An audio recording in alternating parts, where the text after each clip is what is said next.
할렐루야. 아멘. 할렐루야. 아멘. 자, 우리 먼저 좌우 앞에 있는 분들과 서로 한번 인사하겠습니다. 하나님 말씀이 복이며 예배는 기쁨이 됩니다. 하나님 말씀이 복이며 예배는 기쁨이 됩니다. 아멘. 자, 오늘 우리가 함께 나눌 말씀은 무리를 보고 산을 올랐다. 무리를 보시고 산에 올라라는 제목입니다. 혹시 최근에 산에 올라가 보신 적 있으시죠? 멀쩡하러. 예. 저도 이제 저녁 기도, 집사람하고 기도하면서 또 뒤에 시청에 이렇게 언덕배기가 있더라고요. 올라가면서 숨이 너무 차가지고 물이 얼마나 달급했는지. 그렇게 올라가면 다리가 후들후들 떨리더라고요.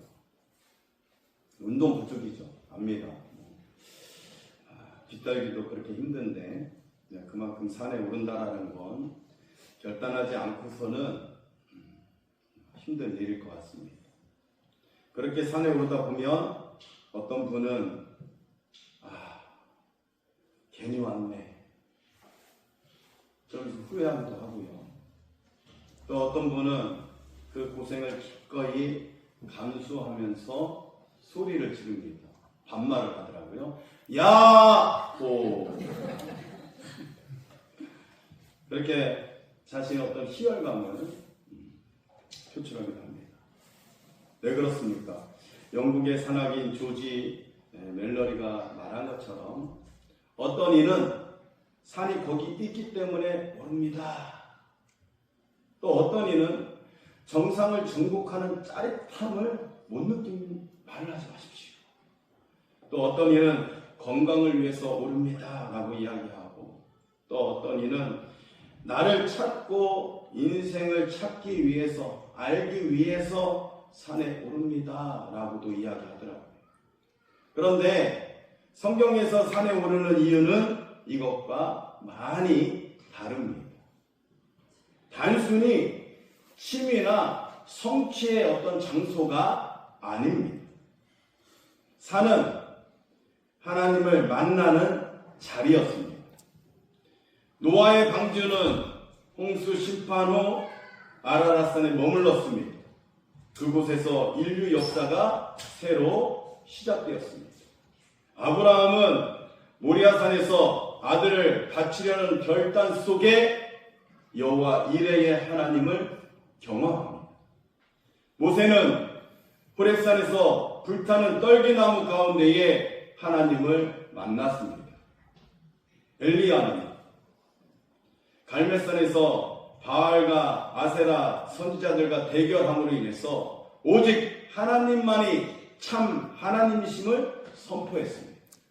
이렇게 성경 말씀에서는 산을 늘 하나님이 자신을 드러내시고 사람이 하나님을 만나는 자리였음을 성경에서는 이야기하고 있다라는 것입니다. 예수님도 오늘 본문에서 산에 오르셨습니다. 그런데 이유가 조금 특별합니다.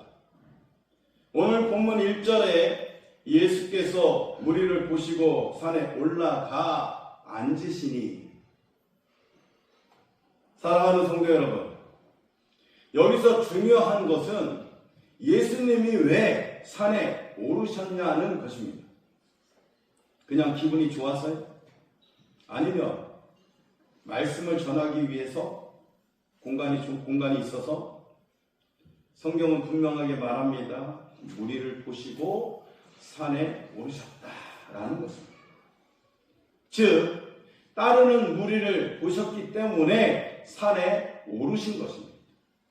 그렇다면 이 무리는 누구입니까?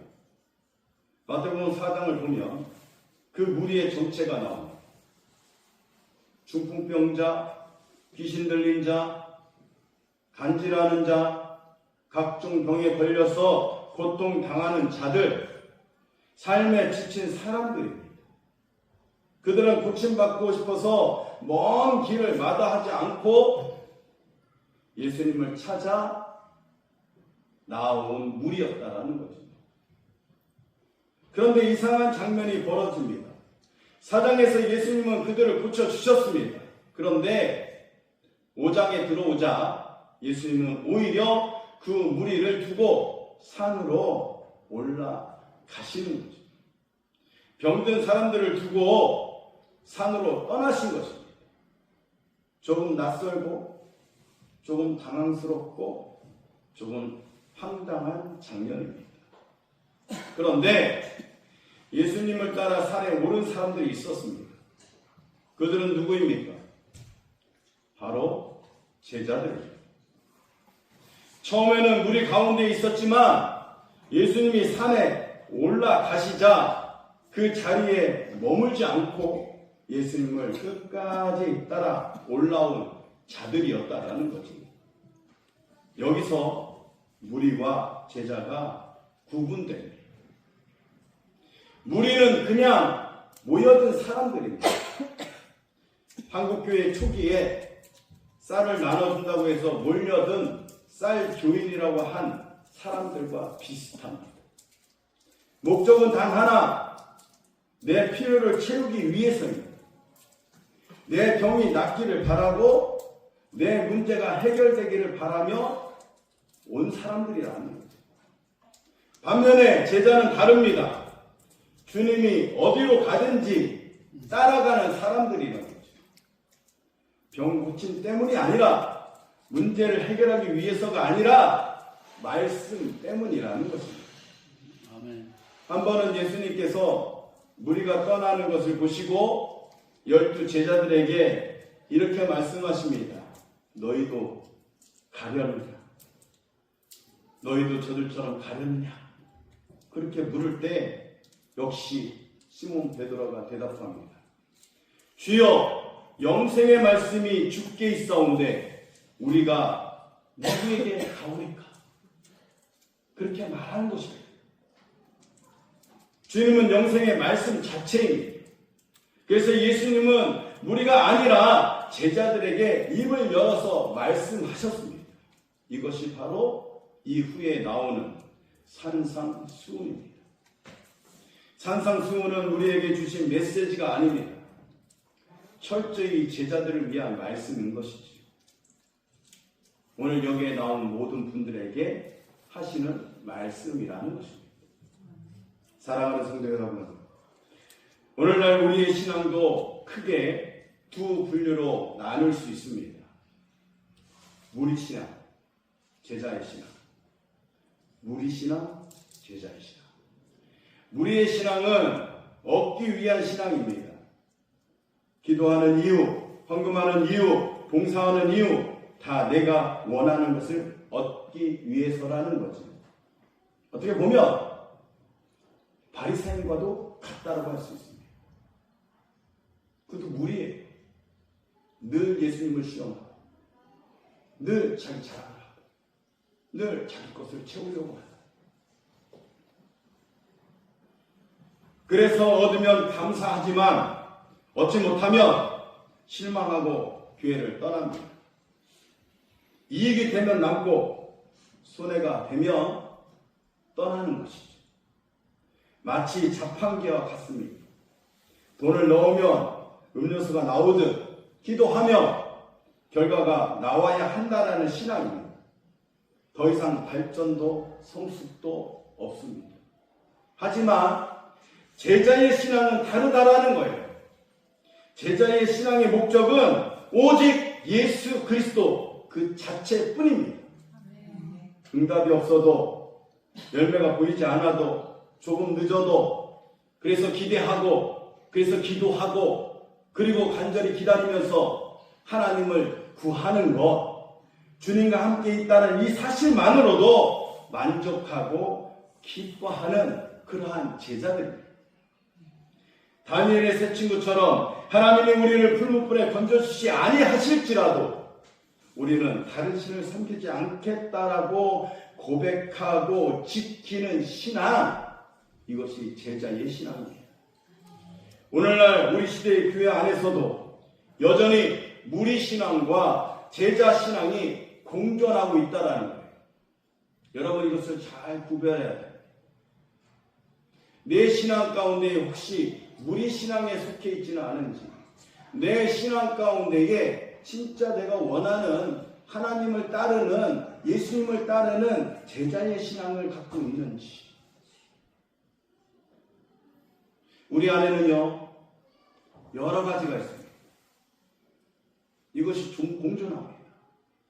어느 것에 먹이를 주느냐에 따라서 그것을 키울 수 있습니다. 제자를 선택하기 위해서라면 그 제자의 신앙을 여러분 끝까지 붙잡길 바랍니다. 어떤 사람은 교회를 마치 취업 상담소처럼, 인간관계 네트워크처럼, 또는 심리적인 위안을 얻는 장소만으로도 만족하는 분들이 있습니다. 찾습니다. 물론 교회는요, 모든 사람들이 와서 기도하고 위로받고 또 성경을 받는 곳은 맞습니다. 그러나 그것만을 위해서 오는 사람이라면 여전히 무리에 머물러 있는 것뿐 그 이상도 그 이하도 아니라는 거죠. 무리는 기적을 원하지만 제자는 말씀을 원합니다. 할렐루야. 무리는 기복을 원하지만 제자는 주님을 원합니다. 무리는 상황에 따라 움직이지만 제자는 주님을 따라서 움직입니다. 그러므로 응답이 없어도, 열매가 없어도 주님 안에서 있다라는 그 자체로 기쁨을 누리는 제자의 신앙 되시기를 바랍니다. 우리는 코로나를 겪은 시대입니다. 겪은 세대고요. 이제 돌아와야 된다라는 거지. 돌아와야지 제자의 신앙이 되는 것입니다. 경제가 어렵고 삶이 힘들어도 말씀을 사모하며 예배 자리를 떠나지 않은 사람도, 눈에 보이는 유익이 없어도 주님 자체가 목적이기에 따라가야 한다는 거지. 그래서 예수님은 이렇게 이야기하시는 겁니다. 나를 따라오려거든 자기 십자가를 지고 따라가야 합니다. 이런 신앙이 바로 우리가 찾아야 할, 있어야 할 그러한 제자의 신앙임을 꼭 기억하시길 바랍니다. 아멘. 말씀을 맺겠습니다. 사랑하는 성도 여러분, 오늘도 주님은 우리를 무리 가운데서 초청하십니다. 거기서 나오라고, 한 걸음 더 내리라고, 그리고 그것을 붙잡으라고, 무엇을? 말씀을 붙잡으라고 초청하시고 부르십니다. 너는 무리에 머물겠느냐? 아니요, 제자가 되겠느냐라고 우리를 부르시고 초청하고 계십니다. 무리로 산다라는 것은 쉽습니다. 대가도 없고 책임도 없습니다. 그러나 제자로 산다라는 길은 어렵습니다. 때로는 힘든 오르막길을 올라야 하고, 땀을 흘려야 하고, 숨이 턱에 차오르는 길을 걸어야 합니다. 그러나 그 길 끝에서 만나는 주님은 우리의 영혼을 영원히 만족시킬 줄로 믿습니다. 아멘. 주님은 오늘도 우리를 부르십니다. 우리 가운데에서 숨어있는 우리를 초청하십니다. 그리고 제자로 세워가십니다. 이 부르심 앞에, 이 초청 앞에, 예, 주님, 제가 주님을 따르겠습니다 라는 이 고백이 저와 여러분의 고백이며, 오늘 우리의 삶을 새롭게 하고 우리의 가정과 일터, 그리고 김천시민교회를 이끄는 복된 인생 되시기를 예수 그리스도의 이름으로 축원해 드립니다. 아멘. 기도하겠습니다.